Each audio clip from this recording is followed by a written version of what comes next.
W dzisiejszych czasach nie mieć hybrydy albo elektryka oznacza nie istnieć w świecie motoryzacji. Doskonale rozumie to Volvo, które poza swoim wyjątkowym skandynawskim, minimalistycznym stylem elektryfikuje na potęgę wszystkie swoje modele. Dzisiaj zaprezentujemy Wam najmniejszego SUV-a tej marki, bardzo popularnego Volvo XC40 w wersji plug-in, czyli z wtyczką.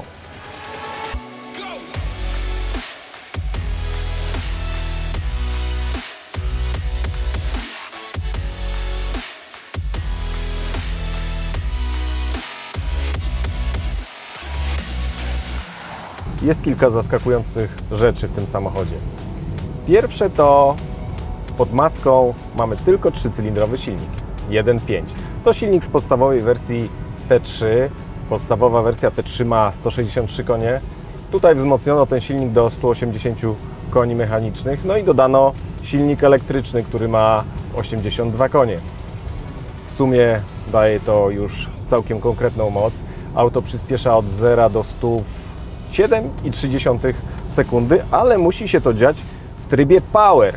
Ten tryb Power też jest taki dosyć specyficzny, bo czujemy, że ten napęd elektryczny popycha nas do przodu i takie są elektroniczne impulsy. No jest to specyficzne. Trzeba się do tego przyzwyczaić, ale nie powiem, żeby to było nieprzyjemne.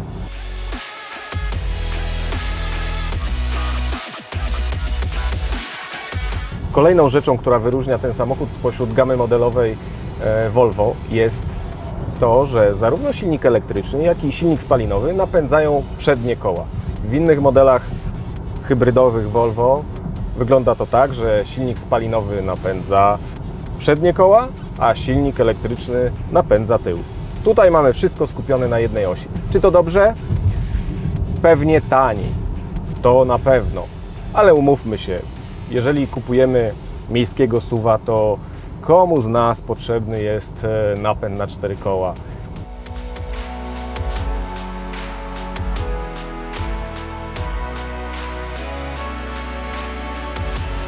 SUV to nie terenówka, pamiętajcie. Mimo tego, że samochód jest trochę podniesiony do góry, ma większy prześwit niż auta zwykłe, cywilne, osobowe, to jednak trzeba pamiętać, że to nie jest samochód terenowy. On ma ułatwić pewne rzeczy, wjazd pod krawężnik, przejeżdżanie jakichś dziur, nierówności, jest w nim po prostu wygodniej, ale nie jest to auto terenowe, nie zapuszczajcie się swoimi SUV-ami, o ile nie są jakoś przerobione, stuningowane w błoto i w jakieś większe terenowe tarapaty, bo możecie wpaść właśnie w tarapaty.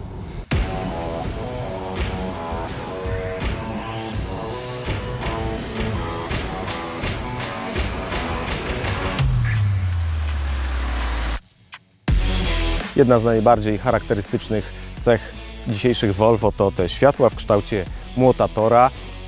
Pasują do całej bryły i wyróżniają ten samochód spośród innych marek.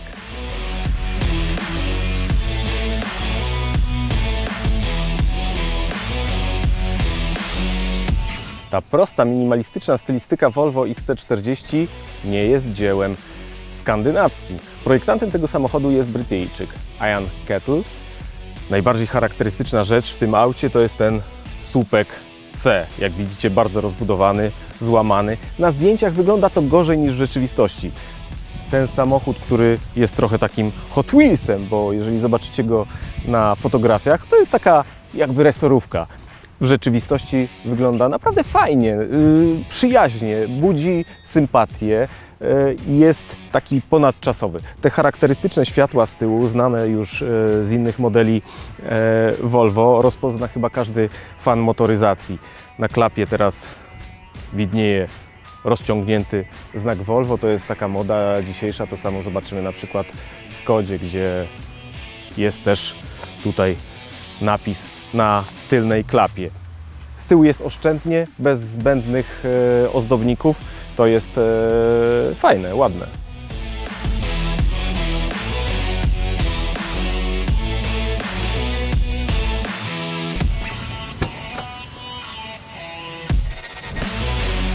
SUV powinien być praktyczny. Volvo XC40 jest takim samochodem. Mimo że z zewnątrz nie wygląda na duże auto, to w środku zapewnia sporo przestrzeni również na bagaże. Kiedy złożymy fotele, powstaje nam płaska powierzchnia, co jest bardzo cenne przy przewożeniu jakichś większych przedmiotów. 1328 litrów pojemności niewiele Wam mówi, ale nie zawsze o to chodzi. Ważny jest otwór bagażnika, a ten jest dosyć pojemny i włożymy tu naprawdę duży telewizor, pralki, nie wiem, zmywarki, nie wiem, można spróbować. Stanowczo wystarczy. Sam bagażnik przy złożonej kanapie, kiedy z tyłu zasiadają pasażerowie, ma 460 litrów pojemności, czyli tyle samo, ile inne wersje XC40, dlatego że baterie znajdują się w tunelu środkowym. Praktyczny? Jak najbardziej.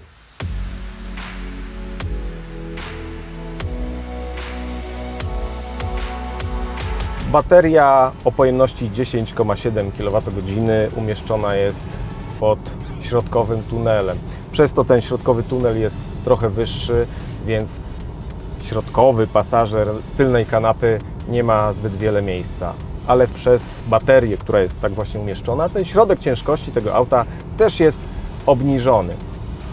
Skutkuje to tym, że ten samochód fajnie, ładnie trzyma się drogi, jest stabilny i jest też trochę cięższy. Czuć ponad 1700 kg. Czuć, że to auto przy jakichś gwałtownych manewrach, jeżeli będziecie chcieli pobawić się w sprawdzanie testu łosia czy łososia, to zauważycie, że to auto nie jest aż tak zwinne jak wersja benzynowa, na przykład nawet z małym silnikiem wersja T3.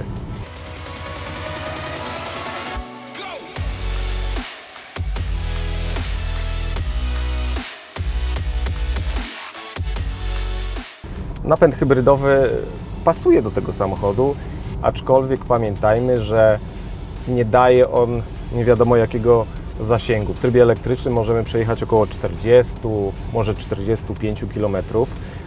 Nam zawsze przy naładowaniu baterii do pełna pokazuje się na zegarach 40 km możliwych do przejechania. W mieście na co dzień może to wystarczyć. Potem wystarczy podpiąć ten samochód do nawet zwykłego gniazdka. Tak robimy w redakcji, podpinamy to auto, otwieramy balkon, podpinamy wtyczkę do gniazdka i samochód się ładuje. Zajmuje to od zera do pełnej baterii około 4 godzin.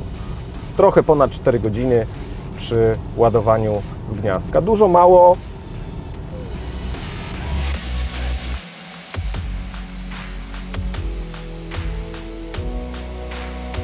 Volvo XC40 robi bardzo dobre wrażenie. Szwedzi wspólnie z Chińczykami odrobili zadanie. Jest dużo tradycji, w której słynie Volvo. To auto jest bezpieczne, ma szereg systemów, o których jeszcze powiemy. Fotele pochłaniają energię przy zderzeniu. Zagłówki zapobiegają uszkodzeniom kręgosłupa szyjnego. To wszystko jest ważne, charakterystyczne dla marki, a przyprawione konieczną technologią i nowoczesnością.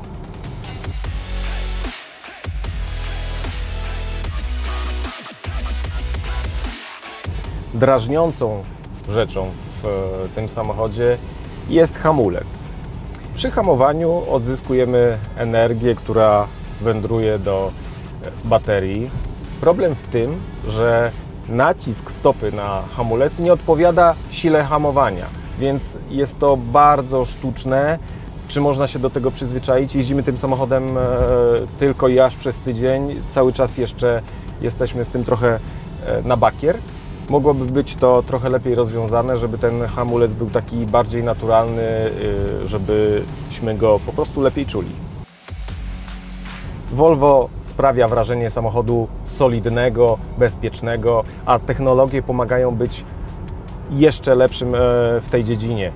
W dobrze wyposażonym egzemplarzu tego pierwszego w półce Volvo przecież modelu możemy mieć bardzo dużo wspomagaczy, rzeczy, które chronią nas przed ewentualnym wypadkiem. Właśnie przeoczyłem drogę, w którą musiałem skręcić, więc będę musiał zawrócić i zacząć za chwilę.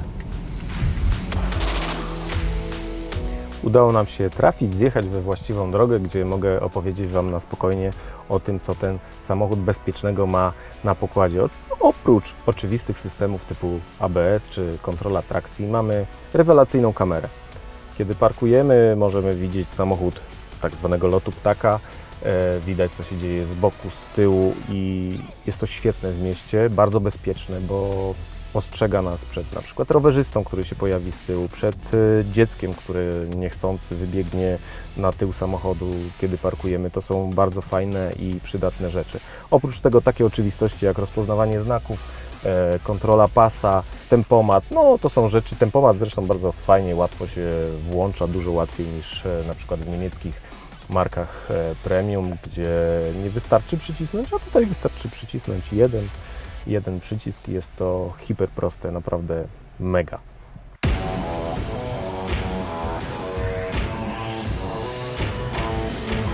Fotele, czyli najważniejsza dla kierowcy, ale też dla pasażerów, bardzo ważna rzecz w samochodzie. Volvo potrafi je robić, te są bardzo wygodne, dużo wygodniejsze niż jeżeli zdecydujecie się na zwykły, nie premium SUV tych rozmiarów.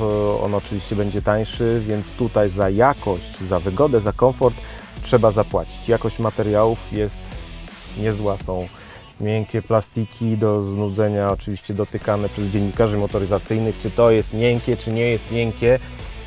Nie wiem, na ile dla Was jest to ważne, w każdym razie jest miękkie, wydaje jakiś dźwięk.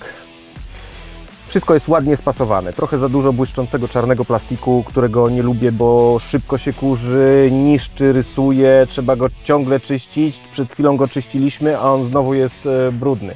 Ekran przypomina iPhone'a. Przesuwamy sobie paluszkiem, klikamy. Jest to bardzo łatwe, intuicyjne w obsłudze. Poruszanie się po menu w Volvo XC40, w ogóle w Volvo jest bardzo łatwe.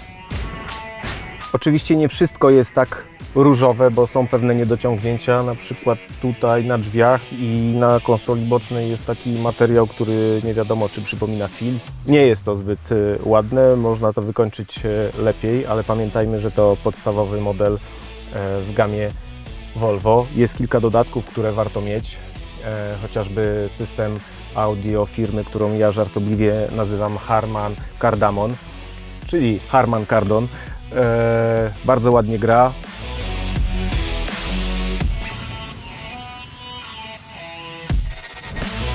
Ok, fajnie, ale ile to kosztuje?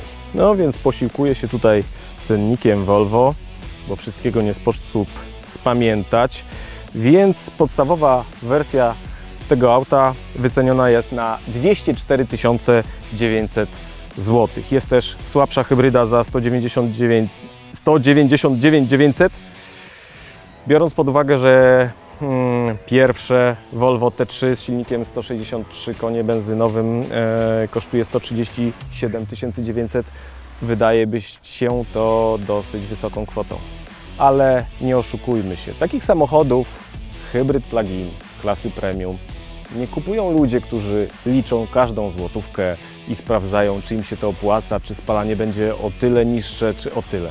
Kupując taki samochód, kupujecie styl życia, kupujecie to, jak chcecie być postrzegani przez innych. No i taka jest prawda. No, oczywiście koncerny mówią o obniżonej emisji, o ekologii, okej, wiemy.